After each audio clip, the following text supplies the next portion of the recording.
Okay, greetings everybody. This is the Art Lexcia podcast. This is myself, Wesley Pepper. And Siza Nkosi. Yeah, man. And so, welcome everybody to that. We are recording live, as you can tell. This is our first live recording, and we're so excited. We prepped like so much before that. I think maybe over prepped, and we even have some lubricants just in case like things get too hectic. Yeah. Just a recap on my side before we introduce our guests. So last week's episode, Siza and I were talking about we recapped on, which was now 2 weeks ago. Thanks to all our new and returning listeners, and thank you for that. So there we spoke about something. We spoke about the Mhkanda Arts Festival, which is the old or the new National Arts Festival. Yeah. It's happening in July. It's happening in July. We spoke about the. I still think that the digital, the fact that they don't have such a strong digital platform is still a bit of an underachievement there. Yeah. And I'm hoping that the green. Sorry, I'm hoping that Gallery 360 Africa is gonna take over the show. So, the developers, we're talking of launching the first phase at the end of June. And I'm gonna hold everybody towards that, and you can hold me towards that too.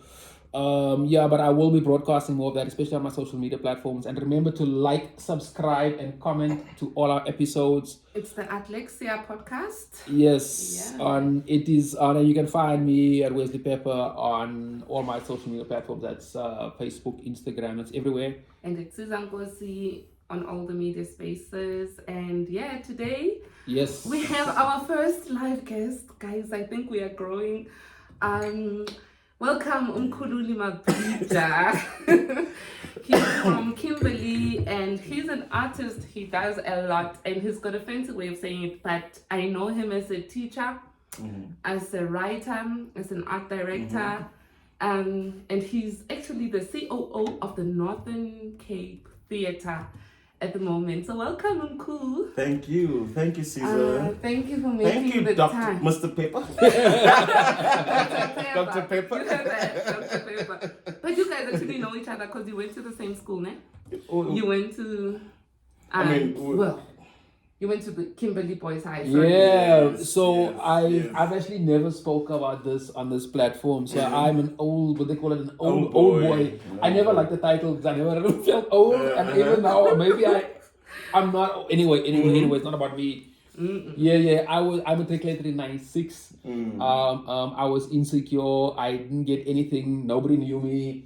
All I wanted to do in 1996 was to go study art and become I didn't even know what I was going to become. I just knew I liked hip hop, I liked art, and I needed to get the fuck out of Kimberley. I know, because the school has always been interesting to me. They wear like black jackets and it's hot in Kimberley, like with stripes, and they're always formal.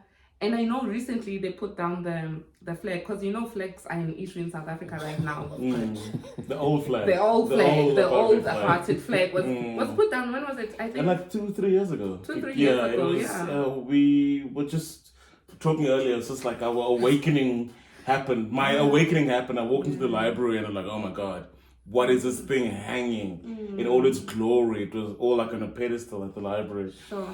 And it was kind of scary because at the time you're not aware that you are being indoctrinated. Not indoctrinated, but more something is being awoken in you, by force, And that was my rude awakening to the colonial school culture.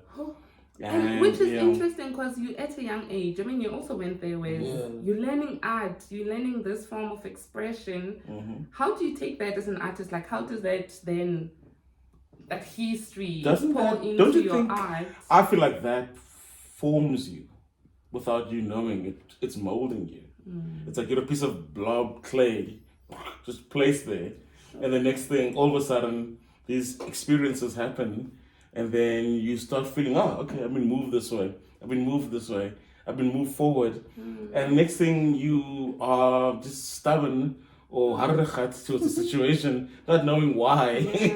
And then afterwards you realize, okay, I was actually being rebellious because this goes against me. This is disrespectful. This is disrespectful towards my ancestors. And I'm standing in a space, I'm breathing the same air that people who hated our people were at, Like that. and were I have to educated. come in there. Mm. So I have to come in there.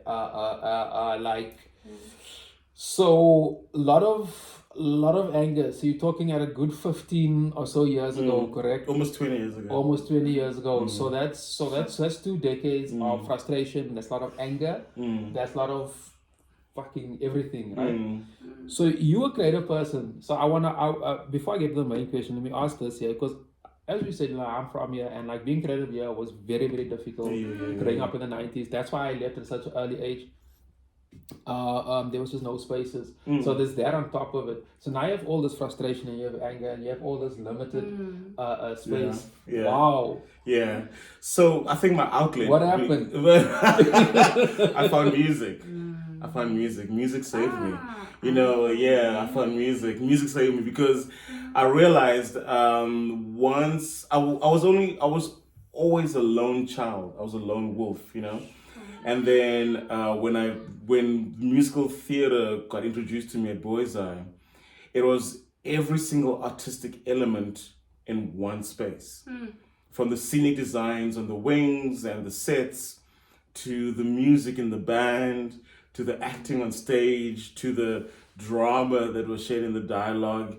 Every single thing that I loved was in one nut. So that for me was the best thing. And I realized this is what I want to do for the rest of my life. Sure.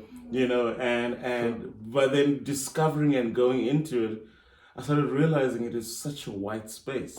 You know, until obviously without knowing, you realized Sarafina is a musical, you know, so you start realizing, okay, Lion King is a black music. So these sort of things start creeping up and realize, okay, so there are people that have done this before that look like me.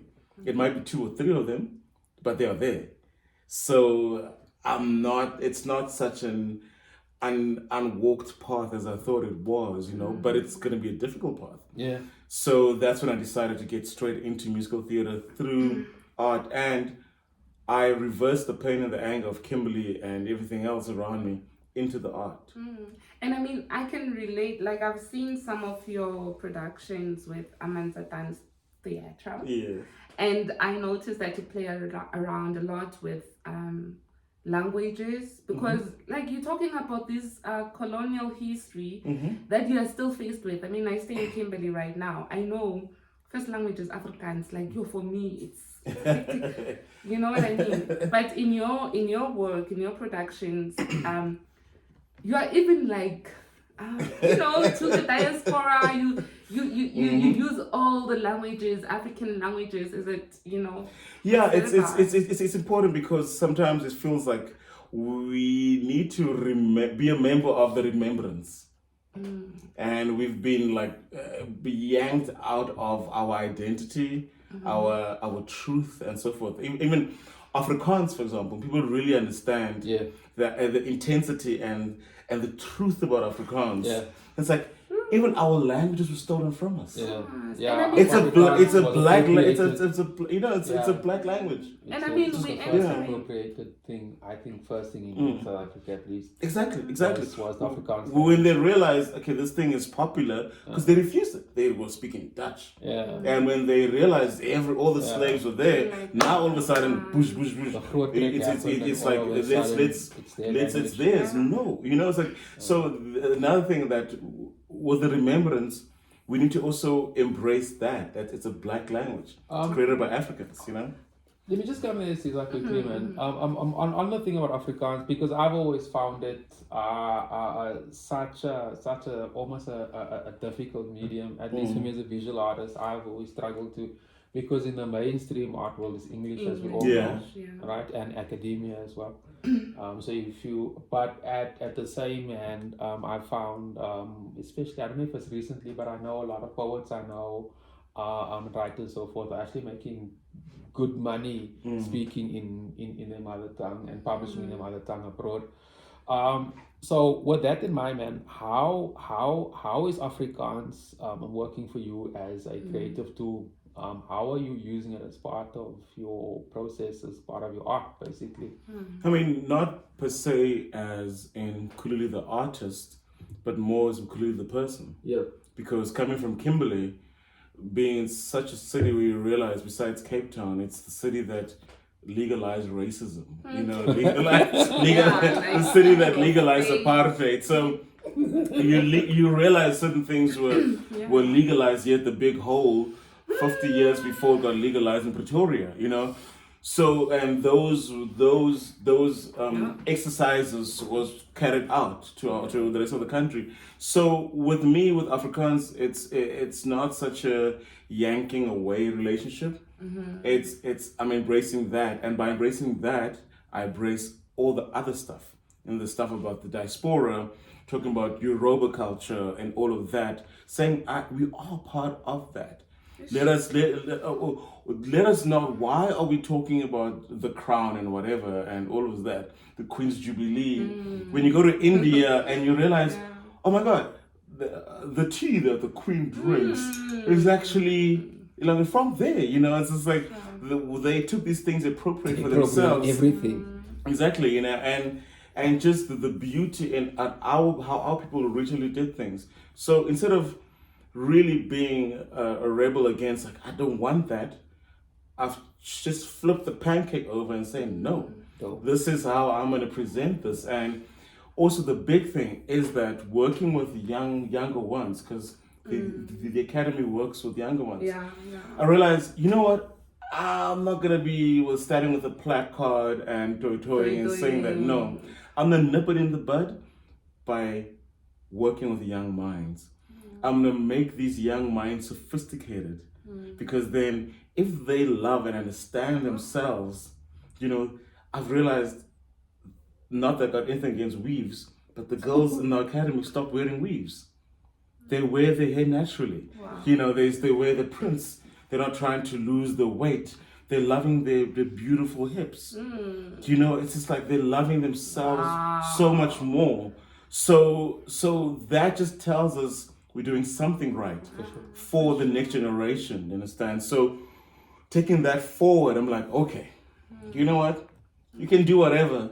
We've changed young minds, you know? Yeah, I mean, it's very interesting for me, and you guys know, like, Afrikaans is a big deal for me because it was my moment of awakening. I mean, with the June 1676, I mean, we're entering into those commemorations, and the spark was Afrikaans. Against Afrikaans as a medium of instruction in schools. And I mean, so it's interesting for me because, like, our processes are different. Now I want to talk about that. But through images that I use in my work, but I really want to say, no, it's not okay to speak Afrikaans. Not in that way, not in a way of, goeiemorgen, like, I can't greet in Afrikaans. Like, at least, like, let's say sanibona anifede, you know, like, grand, like, in that way maybe, but it can't be like in my face. But it's interesting for me. I mean, it's a different process, and I'm not taking away, and I love what you're doing. You know, it's another way. I think the space. I think I just sort of want to wrap this topic up. And I think, like, given you complete opposite polarized views of Afrikaans. So I mean, my mother grew up only learning to speak English when she met my father, right? So my mother's side of the family is like rural Afrikaans. That's Eastern Cape, and growing up there, or going there.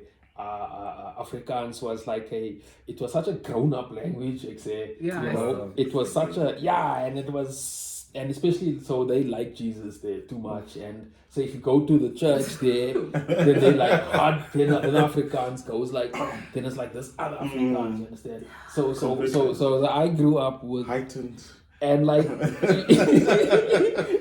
but like if you were on the streets or if you were a local guy, there was a street Afrikaans which was more loose, and you know, like growing up in Kimberley, like that, you speak it on the streets, and it's like so I sort of grew, because the formal Afrikaans had a sense of power and colonialism to it, and the other one was like I grew up, and because I'm a visual artist, I've actually never written anything commercially Afrikaans, but I've always loved many things about the language. I love its texture. I love the fact that its words from different parts of the country, it changes. For example, women, you know, I mean, like different Afrikaans words are for women and different types of women from Cape Town to like. I think it's really authentic. And when I looked even further back, this is my last point in Afrikaans.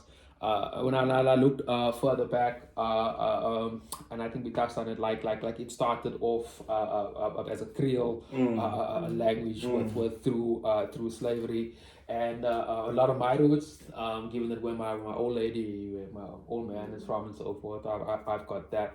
So I thought, like, through this sort of this Creole like culture, I found a sense of identity, and at the same time, I also found a sense of absolutely. like the formal Afrikaans. I don't always it's too much for me. I think the thing with me that fascinates me about it, sorry, just not to make this whole thing about Afrikaans, but what fascinates me is that how genius our people are and were.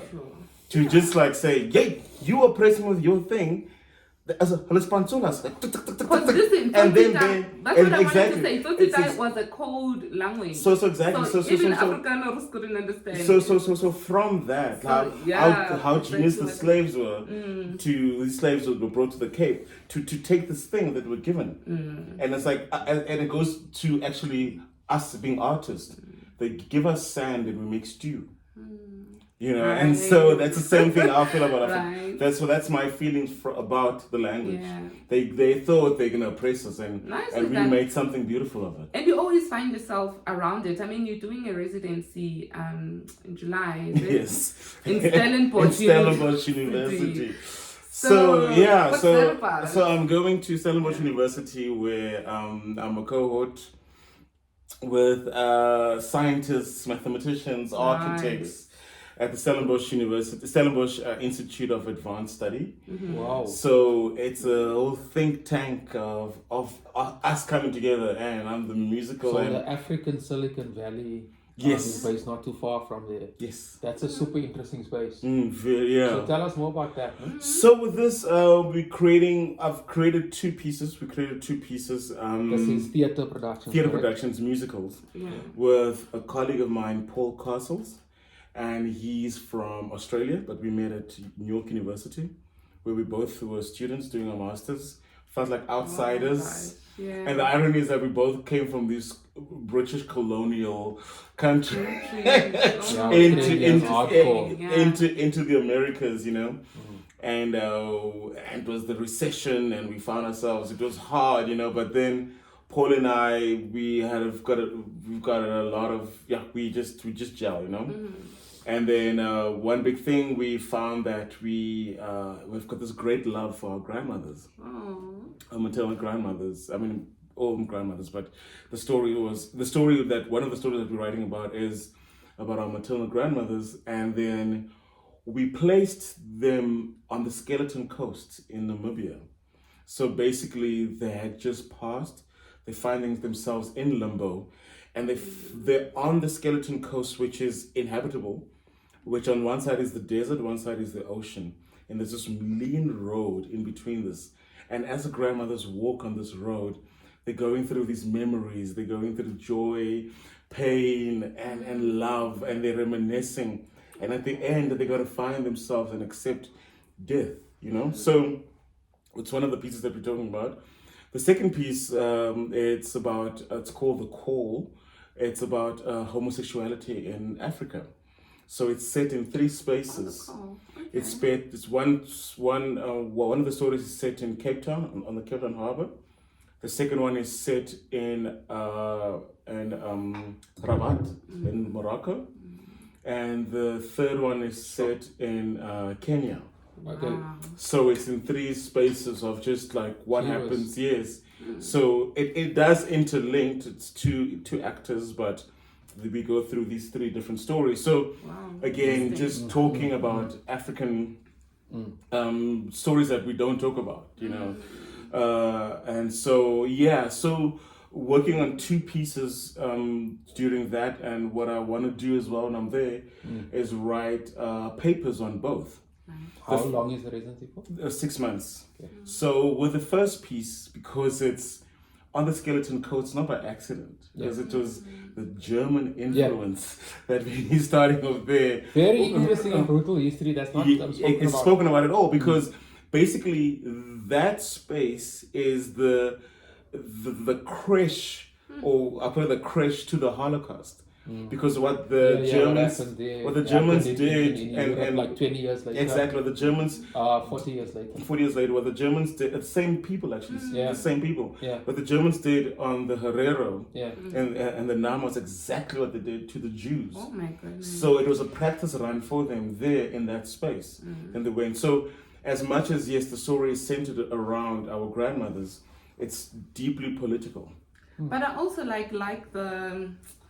Because two things come out, like with the projects you'll be doing there. It's the feminine energy and the calling. And I find that so fascinating. I find that even in our, like in poetry, I know there are women who are writers and healers. There's a link there. And there's something fascinating about, I mean, to me, the feminine energy that is taking control. And it's softer, even in their politics, like it's yes, exactly. Our nature, like we it was remember brutal land, it was brutal vast land. Exactly, and now softness. Because Exactly. Grandmothers walking through the desert. So it's really touching on extremities, but in the extremities we find love and life. You know, so that's what we also really touching about. So in also the presentation, yes, we're writing 2 musicals, but yet from these musicals we will write papers on academic papers, yes. So really trying to push the envelopes, like, art is just like, no. Artists, we historians of life. Each musical that I write, I feel like I'm doing my masters all over again. It's hard. It's like doing a thesis all over again. It's like, so we need to just like want to place that and redirect that and say, no, guys, yes, it's beautiful. It sounds magnificent, but especially because these institutions, I mean, we use them. I think it's refreshing that we are even being ourselves in those academic spaces, because that's where our children are going to be studying and researching and finding information. So I think it's really cool, man. Thank you. We wish you all the light and all the best with your projects. But yeah, Wes? So yeah, man, I want to come in there quickly. I want to take a step back. Okay, so we spoke about coming from Kimberley, right? Yes. The anger and frustration, and sort of where you channeling. Channeling. Thank you for helping me. Sorry. Yeah. Okay, so let's just take it back and just give our listeners a bit more perspective. So you mentioned like your collaborator and your internship, your thing at Estelle and Wash. So your company. So one thing on this platform that we like to focus on is art and entrepreneurship. Yes. Given that we are entrepreneurs ourselves and it's something we really value, and we think it's really under everything in South Africa, in the continent, to be quite frank. And so I like to start there. So tell us about the company, right? Tell us what it's registered as, and let's start off there. Okay, so Amandla Danza Teatro ZA. So what happened is that 10 years ago we started this company off in Hamburg, because 2 of my partners were doing The Lion King there, and one partner, BC Bangiwe, went to school with them at TUT, Tshwane, and then he met Guilherme Duarte, who's from Salvador Bahia. So after that, they established, it was a dance company initially, and Amandla Power, Danza Teatro, being there for Guilherme's roots, being a Portuguese-speaking colony. So when BC came back, our dream at university, at undergrad, was always to start something in Kimberley. And it was like a secret, it was like a by-the-by thing. Hey man, we're back in Kimberley, we should do this, eh? So not knowing that it was like those silent prayers that become volcanoes, And then he came back from Brazil, I came back from New York. And it's like, okay, we need to do something for the lighties, you know. Right. It's like, it's important because BC comes from field band, and he's used to working with kids. And I had this dream actually. I had this dream where I was walking in Kgaleshewe, and as I'm walking through Kgaleshewe, I see these kids, like 100 kids in front of me, all wearing blue, and then I didn't know what that meant. And my mother the next day had a dream. She said she tried to get into the house, and she was trying to push the door open. There were so many kids in the house. And then my mother said to me, she was like looking for me. She's like, are you studying a creche? Are you studying a creche? And my mother's dream confirmed my dream. That it's like, this is an ancestral thing. Like BC and I need to start this thing because field band was falling apart at the time. Yeah. And then we started this musical theater academy. From there, obviously, BC and I, we were also entrepreneurs, understand that we got to eat, we got to look good, we got to feed our people, have teachers. Running this academy, we registered it as an NPC, opened a bank account, and started running around. Then the first kind of funding started coming in, which was from Lotto. And then they started giving support, and then other fundings started coming in from the National Arts Council, De Beers, and all these spaces, Goethe Institute. So it started really growing with all these projects where these companies we never thought would even just look at us, interested, you know? Yeah. But also it was the material that we were doing because it was so Pan-African, you know, so different. It wasn't just, you know, pigs with wings and whatever, you know, it was really telling stories, Orisha stories, Yoruba-centered stories, Pan-African stories. We wrote a musical on Robert Sebukwe. The irony is that the government didn't want to support us, but once, but then when they opened the hospital, they wanted us to open up the hospital with the musical. Wow. So it was like, okay, wow. And then we had, we spoke about the big That hole. actually makes sense, to be honest. Yeah. Corrupt ANC kind of I wasn't gonna. And then we had another musical called The Big Hole, which is a collaboration with SPU and the Good Institute. I think I've actually heard of that. Yeah, and then we did a counter narrative thing where we were like screw De Beers, you know, and we placed the musical, we put it right next to the Big Hole, we performed right there. Oh my God. And it was very illegal. And funny enough, the cops came and they just watched. They loved it. Yeah, and they loved it. It was art. It was art, and they were there, you know. I have to come in here. Okay, so to all the listeners and to all the listeners and so forth. So we are Pan-Africanists, which means another thing is that like you kind of angry. I mean, once you take that title, it comes with a certain anger. Sense of anger. Yes. That's why I think we eventually, you know, yes. So, like, you said a bunch of things. Firstly, the irony, like, of De Beers sponsoring, like, a real progressive project. We can actually speak in detail about that, like, of, like, real right-wing funding tanks that do fund, quote-unquote, liberal ideas so they can control the narrative, right? But that's another topic for another day. So, what we're also interested on this platform is the following. So you explained to us the company, right, which is interesting, and I guess the how it got conceptualized. So that's beautiful, and thank you for talking about the funding, because I would have and write that down. I was gonna ask that. Thank you for that. So sure. So so now you're given this opportunity, right, to create all of this art, right? But there's all of this anger, you know. So as South Africans, I know from a visual art type of perspective, one of the thing that is pushed more, you know, is art that is not really it matches the couch and so forth, and it actually sells. And I know Cats who's been doing it for actually a long time. So given all of that anger, given your platform, given that it's your company, right?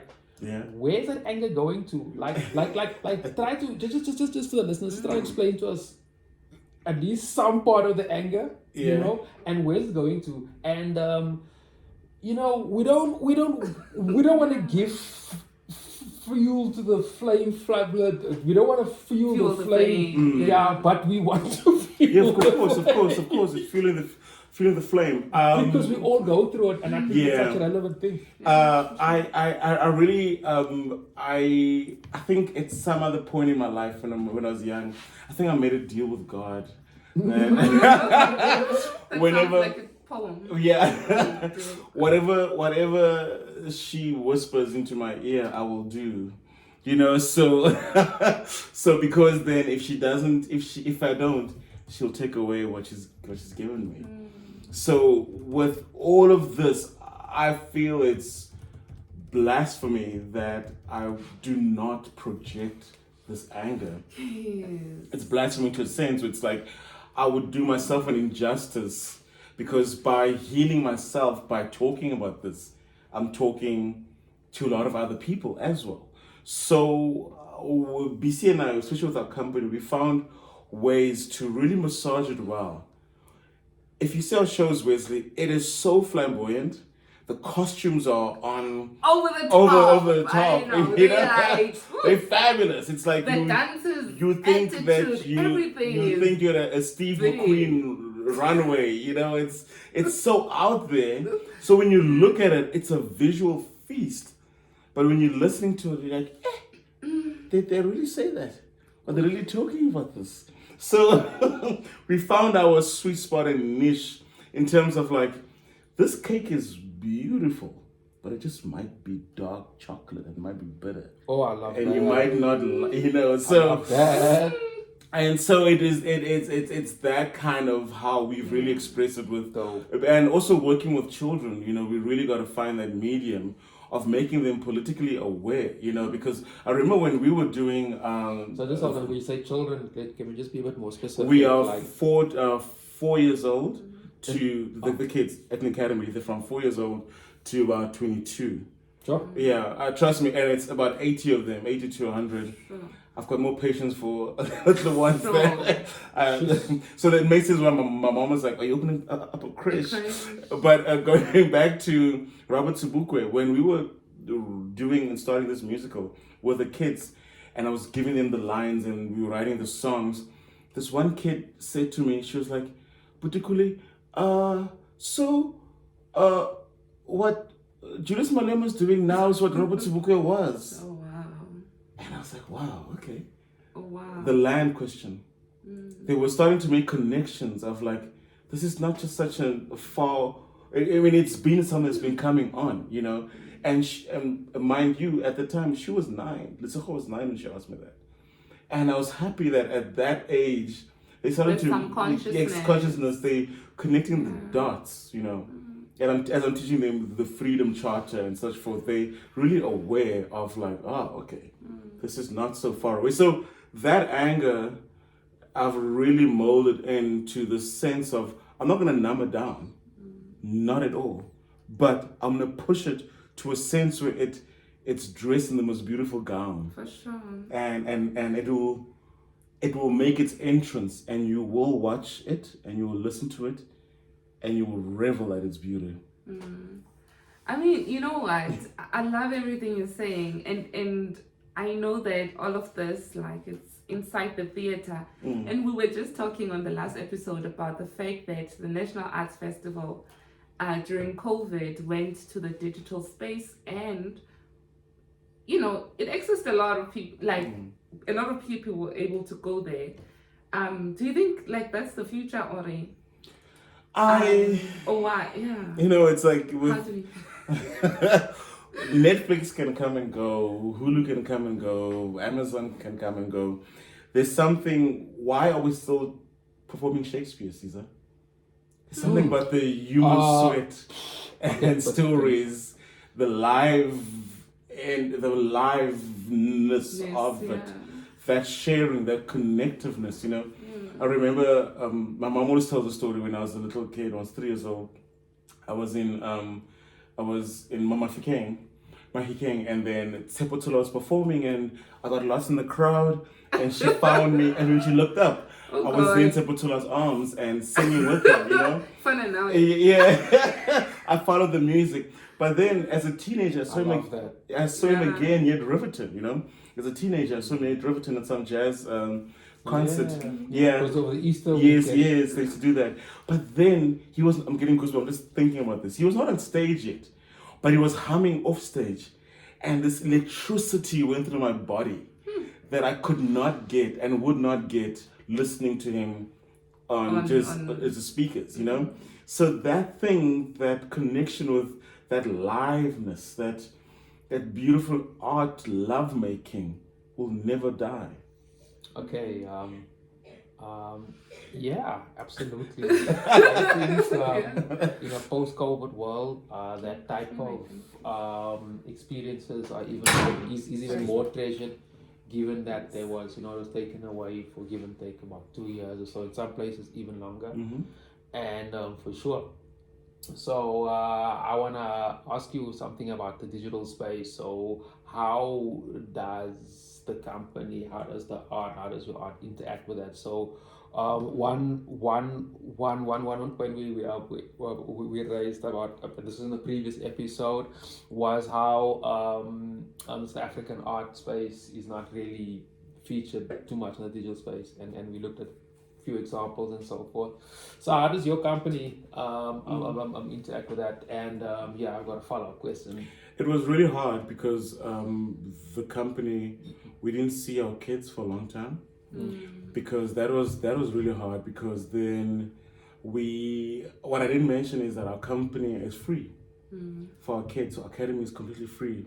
That is fantastic. So we don't charge the children at all. We make means to pay the teachers. Wow. So in that sense, where it's like we're much aware, like this family is struggling to make ends meet. I'm not going to take away that 100 rand from the family. And so what I can do, I'll sort out my teachers with BC, and I'll sort out your kids as well while we're doing this, because it's a sense of community that we're building, and also I'm assisting you. You come home at 6, you know that your kid from 2 until 5:30 is with me. Yeah, safe with that's me. actually So, pretty smart. So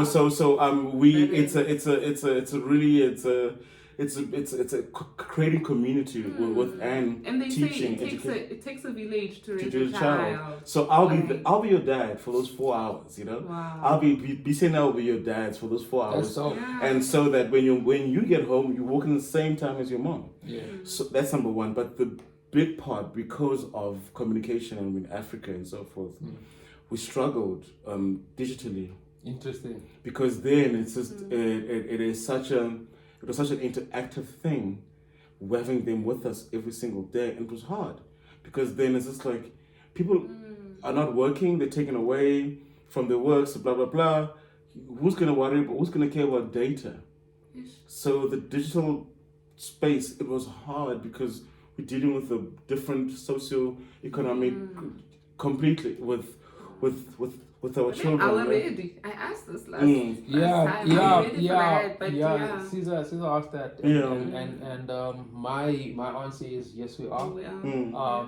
But sort of like Ashman, I just want to offer an alternative to what you're saying, because if I must just summarize really briefly, that you're saying is that firstly, like there's a lack of firstly the devices amongst the people, and then there's the cost about it. So basically, it's the cost factor, and the local infrastructure, and we can all testify to that.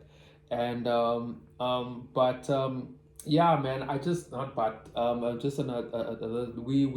we are moving into an interesting era, like where we as Gallery 360 Africa are positioning us is exactly in that point, is sort of to firstly to like with all these, they call it like the gig economy. At least one is like a very broad word of or overview of what we're doing, or we're part of this huge thing, is where you use apps, which is curated off our user data, and you curate the experiences based off that, and you offer them the experience. For example, like with what is so genius about what Netflix did was they took a medium like TV that everybody was used to and nobody had a problem with it, and then reinvented that thing in such a way that it actually changed the way writers now got to conceptualize. So I think that's quite significant. And Uber is another example. So I think it's really fascinating. Like on this platform, we like to I like to explore many sort of opinions on that. Is that we are really 5G cables, even in a sort of quote unquote remote place like Kimberley, has actually been laid all over. On my way driving here, I drove past and I've been noticing that they're laying 5G fiber optic cables, which is a significant part. So what I find fascinating is how firstly creatives view technology. And like with all its complications, and then view its practical side of it. And this is something like, for example, even like this podcast. I mean, we're doing it of basic technology, and it'll get reviewed hundreds and thousands of times afterwards. So there's quite a practical example. It's I just think it's a reality. really interesting medium. And I sort of want to end this, and I'll just pass it over to Siza. Is that what we're also interested in? What another part of what you're saying, which you just saw after, is how rich the experience the art is. Now we've also noticed how how behavior behind that has changed. Fuel costs, price of living, basically just to go from point A to point B now is actually quite an issue for a lot of people.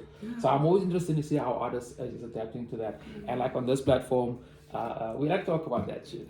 Yeah. No, it's just to add to that. So what I wanted just to say, so BC and I obviously are also, as much as we theatre makers, we are like of things, and we realize, I think I get it from my grandfather, because he's 85 going on 20. You know, it's like, he's even this morning, like, he video calls me every single morning, you know. It's like, you don't get 85-year-olds video calling on what, you know? So it's like, he always like also pushes me and to make me think, okay, this 85-year-old is up a vibe like that, you know, why can't I be like that?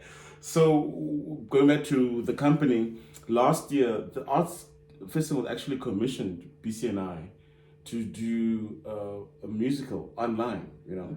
So they called, you know, they were like, you know, this is last minute, but we know that, we know that you guys are always working, and isn't there something in your trunk that you have that you haven't produced yet? It's like, actually, we have.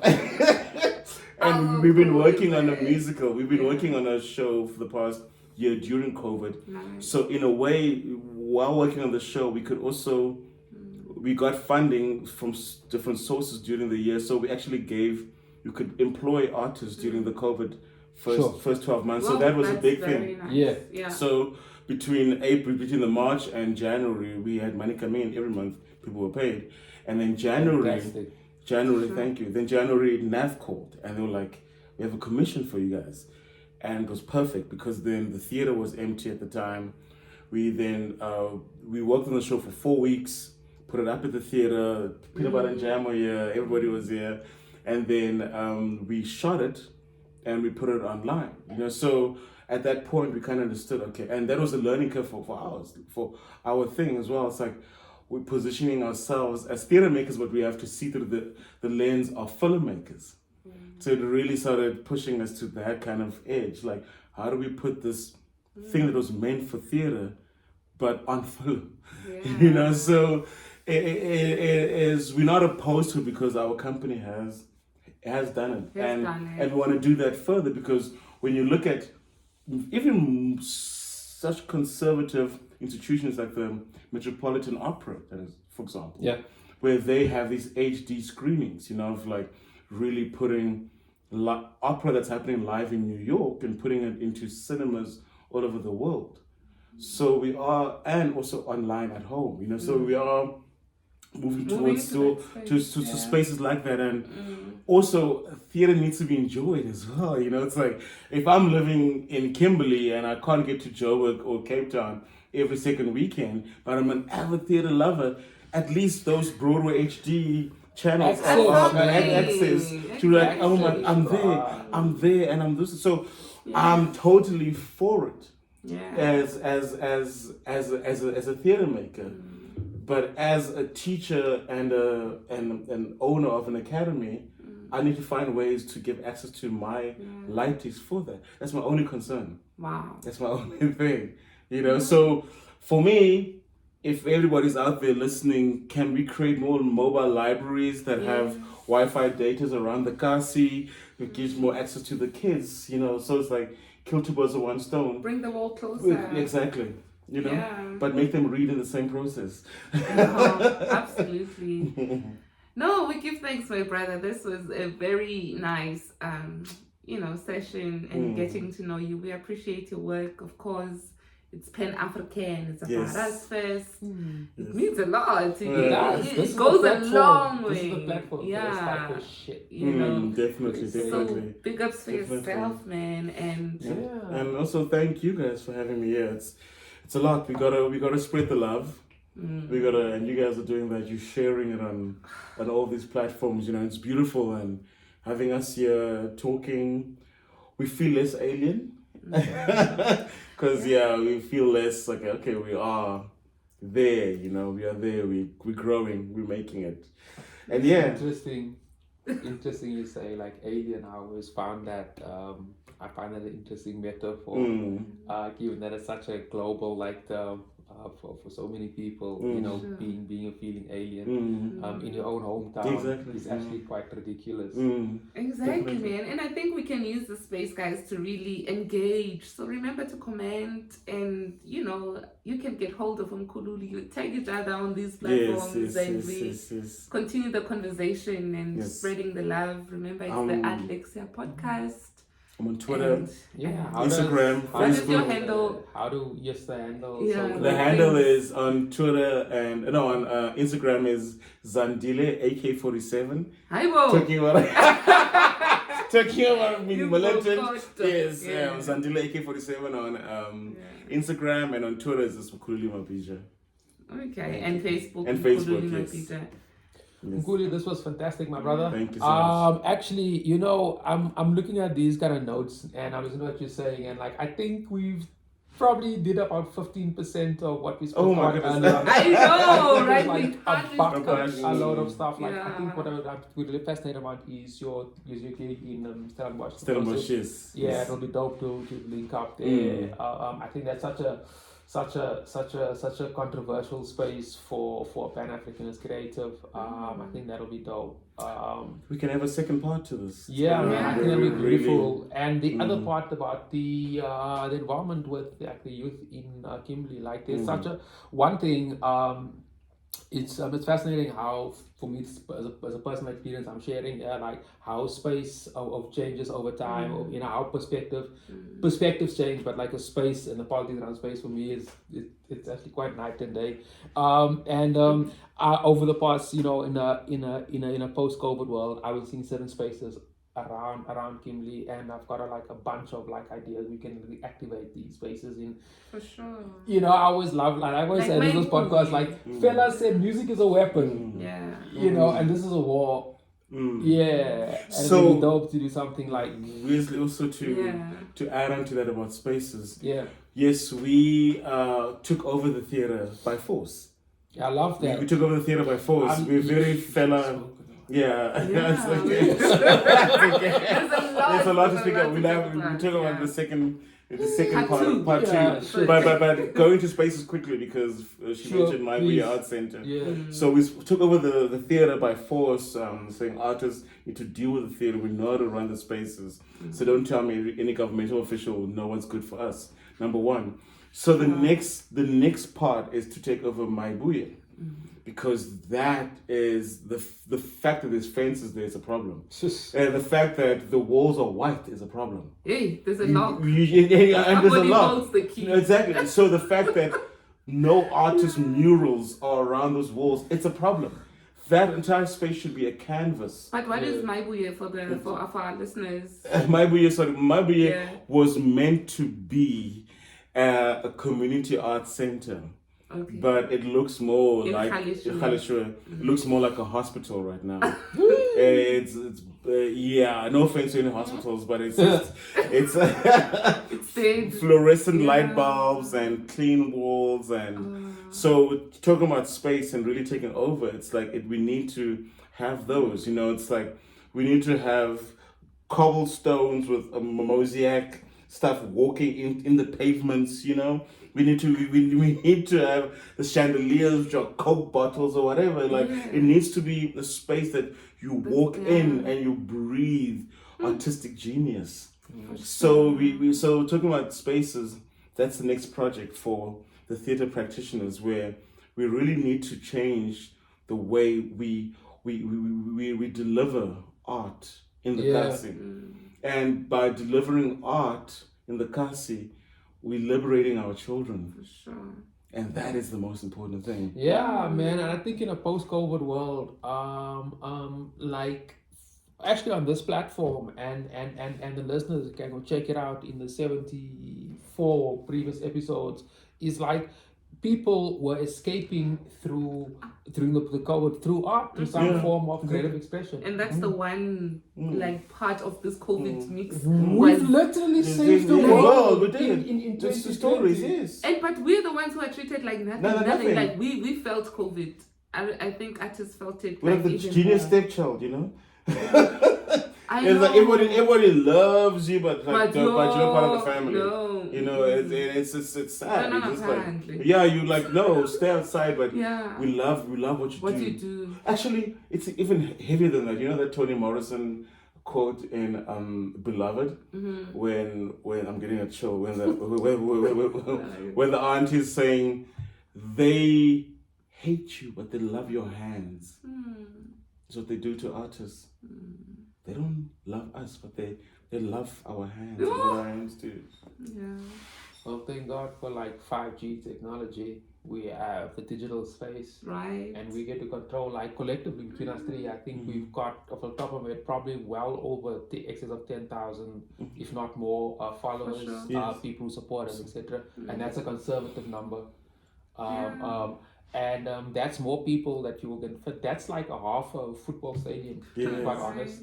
And if we push harder, we can get 90,000 people without the help of marketing. Just like they call it organic digital marketing. So I just think the power of the space is untapped. And like my brother, like there's so much things, man. So let's do this, right? For the listeners, where they be able to get hold of you over the next, let's say, the next few months? You moving off to Stellenbosch. Yes. How do they get hold of you? Where do they watch? If you want to get hold of your work? Yeah. I mean, there's a couple of things happening, exciting things happening the next couple of months. I've got a show opening at Berkeley Rep in California in August. Hopefully, the show moves to Broadway. It's a musical called Goddess. My first musical on Broadway, so we're having a pre-Broadway. That's massive. Pre-Broadway, yes. We were just talking Kimberley today. We didn't talk about And then we're doing this. I've got this exchange that we're taking to Germany with the kids. It's gonna be the first of a trip in end of October, and then end of November. I'm opening a new opera in Wales. We have a 4-city tour in Wales. So yeah, the next few months are going to be kind of crazy, kind of busy, new work popping. Yeah, so they can mostly if you message me on Facebook. Okay. Or you slide a DM on Instagram. I'm there. Be careful. Yeah.